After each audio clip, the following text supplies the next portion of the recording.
Nietzsche wrote, "True greatness lies in the ability to face obstacles confidently, with head held high and spirit defiant, not in slavish submission to them."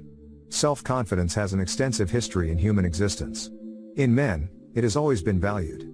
Courage and determination, exact synonyms of what we could define as self-esteem, have led empires, people, and governments to rise because there have been men who trusted in their abilities and had such strong strength of character and self-confidence that they were able to influence others to later trust in themselves. Nietzsche proposes the following prescription: one thing is necessary for man to achieve satisfaction with himself. To comply with the above, one condition would be to have faith in himself. Furthermore, how such a prescription is carried out will allow us to distinguish between two types of men. On the one hand, the strong who give style to their character, that is, submit the strengths and weaknesses of their natures to an artistic plan. On the other hand, the weak of character prefer to model themselves as free natures. Having faith in oneself means having security and confidence that you can do what you want or intend to do in any circumstance. This does not mean that whoever has this faith knows himself thoroughly. As Nietzsche observes, among those who have faith in themselves, who are very few, there are those who receive it at birth as a useful blindness or as a partial eclipse of their spirit. This innate form of faith, which prevents seeing oneself in its entirety, implies being totally or partially blind to one's own strengths and weaknesses. But precisely, it is useful to the extent that, thanks to it, it is possible to act confidently and naively without previously stopping in self-analysis. Then, it turns out that clairvoyance about oneself is excluded not only because it could hinder the action, but also because it presupposes a risk. In a deep look inside themselves, what these men see would perhaps shake their faith in themselves, because it is possible that they realize their weaknesses are greater than their strengths, or that some of the latter are not strengths, but weaknesses or impotence. The second group of men who have faith in themselves do not possess it innately, but have obtained it during their life. Nietzsche tells us that everything they do that is skillful and great serves, for now, as an argument against the skeptic who lives within them. This skeptic must be convinced or persuaded, and to do so requires little less than being a genius. It should be noted that when one does not always have faith in oneself, it is very difficult to obtain it later, because one must prove to oneself, with words and deeds, that one can have that faith. Nietzsche does not propose the prescription that affirms one thing is necessary for man to achieve satisfaction with himself, whether through this or that poeticizing in art. We find here that the prescription has an implicit assumption that allows the two aphorisms we are analyzing to be interpreted together. Such an assumption can be stated this way: without faith in oneself, there is no satisfaction with oneself. From the fulfillment of the aforementioned prescription, it depends whether a life is achieved or failed. We can say that having faith in oneself is to feel secure and satisfied with oneself. Some men feel good and have always felt good about themselves. They are what Nietzsche calls the well-established, the healthy, the happy, and more often, the strong. On the contrary, the other extreme of the human variety are those who do not feel, nor have they ever felt good, either with themselves, with others, or in the world. For them, Nietzsche has many names: the poorly constituted, the sick, the injured, the defeated, the destroyed, the lowest, the incurably sick, the lying monstrosities. In conclusion, we failures must remember that one thing is necessary, and that is for man to achieve satisfaction with himself. It may seem contradictory to speak here of achieving personal satisfaction if we take into account that some men have stated they have always felt satisfied with themselves. However, the contradiction disappears if we understand that what we are, what constitutes us in strengths and weaknesses, we are not from birth, but we must become through living with other men in the world. We are and find ourselves by meeting other men in the world, and to the extent that we find ourselves in such a way, we may or may not discover ourselves. In this becoming, men are divided into those very few who can and want to give style to their own character. They are the strong natures, eager for control, who refuse to leave their work unfinished. At the other extreme, we find the weak who lack power over their own character, who hate the subjection of style, and who are always ready to model or interpret themselves and their environment as arbitrary natures. The man who gives style to his character converts his nature into a work of art by adapting it to an artistic plan, imposing a form determined by his taste. This man, considered the strong man, is an artist whose raw material for his work is himself. Both the strong and the weak can achieve satisfaction with themselves. If the former, as we have seen, can achieve it by giving style to their own character, the latter achieve it by rejecting the subjection that style entails.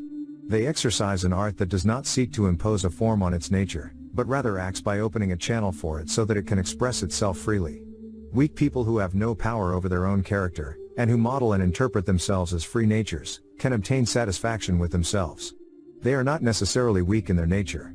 That is to say, their weaknesses will not necessarily prevail over their strengths. Consequently, those who are weak in character can possess natural strength, abundance, and fullness in themselves that pushes them to activity. Only when the weakness of character is combined with natural weakness, the reactive type is formed, where dissatisfaction with oneself predominates. This predisposes man to revenge, a precondition for resentment. Nietzsche is an ambiguous being, full of passions and instincts where each instinct fights to predominate in the personality of the subject. Nietzsche's will to power has a prominent relationship with what can be called self-confidence, since it is the strength of a drive that directs and drags the personality. Hence, there is a separation of the subject who wants to know himself and be an artist of his own existence. This distinction makes the individual choose his destiny, not the mass that does not think. Nietzsche hated every form of totalitarianism because it does not allow the individual to exploit his full potential. Nietzsche despised all conceptions in which individuals think en masse because they leave their lives in the hands of the decisions of others. The will to power, an almost exact derivative of self-confidence, is the instinct that drives us to be better, not to find happiness. The thought of happiness belongs to the herd, as man does not seek pleasure nor avoids displeasure. The autonomous man focuses on seeking power. Pleasure is a vain and ephemeral feeling that occurs as a result of the power that man acquires at a certain moment. On the other hand, pain is an intellectual state, a rupture of the nervous centers. The desire of the will to power is not a desire to demand or make an effort, rather, it is a state of tension from which a force seeks to discharge itself. This is how Nietzsche understands self-confidence or power, as the actions that are done for the sustenance of being. As he wrote, everything that happens and all intention can be reduced to the achievement of increasing power. With what has been said, it is evident that Nietzsche does not understand the concept of power in political or economic terms, nor as the force to dominate instincts or impulses. The will to power is an instinct that predominates in all of nature as a method of survival. Self-confidence makes the individual try to improve himself, meaning that man is not only composed of organs, but also has a series of feelings and passions that fight with each other to form a personality. The more self-confidence and will to power a subject has, the more he or she will be able to achieve. The artist will find adequate inspiration in their works, and the athlete will surpass world records. The individual, having a greater degree of will to power, strives to overcome all obstacles to achieve the goals of his life. The individual views the struggle as a means of growth, meaning that the development of the individual is the most important thing for a safer future. When the individual faces increasingly difficult circumstances, he abstracts what he has learned to survive. According to Nietzsche, self-confidence is an instinctive force that shapes matter. This is how planets, stars, animals, and human beings are born. The will to power shapes the personalities of human beings, and all human beings are structured around vital experiences, providing strength to achieve what is sought. Nietzsche forcefully rejects Schopenhauer in relation to the idea of pain and pessimism. Schopenhauer's philosophy considers the will as the impulse that moves a subject without ever satisfying all his needs. In his book The World as Will and Representation, Schopenhauer exposes pain as a condition linked to life and existence. As the intellectuality of the subject grows, pain increases. At the summit of this hierarchy is the human being, due to his thirst for knowledge. As Schopenhauer writes, the more lucidity of knowledge a man possesses and the higher his intelligence, the more violent his pain. Every being that possesses will must necessarily feel pain. Even if the individual resists pain, it will always appear in different forms and at different stages. It will never cease, whether they are physical or emotional problems. Pain will appear again and again. However, all beings are conditioned to endure a measure of pain according to their nature. Pain does not come from external elements, but from within each individual. Happiness, in Nietzsche's philosophy, is replaced by the aspiration for power. This force moves all beings not to be happy, but to be powerful. The pleasure of obtaining something or someone is nothing more than the evidence of power. Man does not seek pleasure, this occurs when what he wants has been achieved. Pleasure is simply an accompaniment to triumph. Man does not seek to preserve himself, he only wants power. He wants dominion, above all, over science, over art, over passions, and over reality. The more his power increases, the more pleasures he will obtain. Any decrease in power, followed by displacement and pain, will never lead to true achievement without self-esteem. Psychology has failed, according to Nietzsche, by confusing these two aspects, that of falling asleep and that of overcoming. Those who want to sleep, those who are asleep in spirit, want rest. This is the happiness of the religious and of the nihilistic philosophy. On the other hand, the living, those with high self-esteem, want to feel victory over others. They want to have enemies defeated, obstacles overcome. They want to extend their power to larger places than those they currently occupy. All the functions of the body have the need for power, not happiness. The entire organism fights within itself for the increase in feelings of power. As Nietzsche wrote in Thus Spoke Zarathustra, "Certainly, if they are not again as children, they will not be able to enter the kingdom of heaven," said Zarathustra, pointing his finger upward. But we do not want to enter the kingdom of heaven. We are mature men, and what we want is the kingdom of earth. Nietzsche thinks that man is a miserable and filthy being, a half-air being, a bridge between the beast and the Superman. A step from pure animality to the Superman has yet to be achieved. Nietzsche wrote, "Man is like a disease in the universe and is the only animal that has not yet consolidated human life." This carries a serious risk: either man overcomes or returns to primitive animality. While all animals have produced something superior to them, man resists evolving.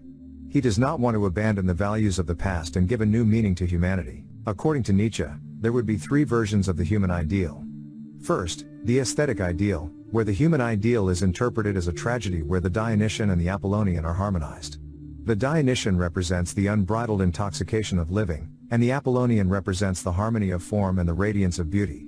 There is also the scientific ideal, which conceives the human ideal as wisdom. The wise man knows the reality of the world with all its miseries, and that is why he energetically affirms life. Finally, the greatest ideal, the man with confidence, or described by Nietzsche as the Superman, where the radical change of values is integrated and synthesized. According to Nietzsche, the masses, whom he called the flock, herd, or crowd, adapt to tradition, while the Superman is surely independent and very individualistic. The Superman feels intensely, but his passions are curbed and repressed by reason. He focuses on the real world rather than the rewards of future worlds. The Superman affirms life, even the suffering and pain that comes with human existence. The Superman is a creator of values, an active example of master ethics that reflects the strength and independence of someone who is emancipated from the bonds of the human. Nietzsche maintained that every human act or project is motivated by the will to power. The will to power is not only the power over others, but the power over self, power that is born from total self-confidence in oneself as an individual. Such capacity is manifested in the autonomy of the Superman, in his creativity and courage. Nietzsche cites some people who could serve as models of this power of self-confidence, people like Socrates, Jesus Christ, Leonardo da Vinci, Michelangelo, Julius Caesar, and Napoleon.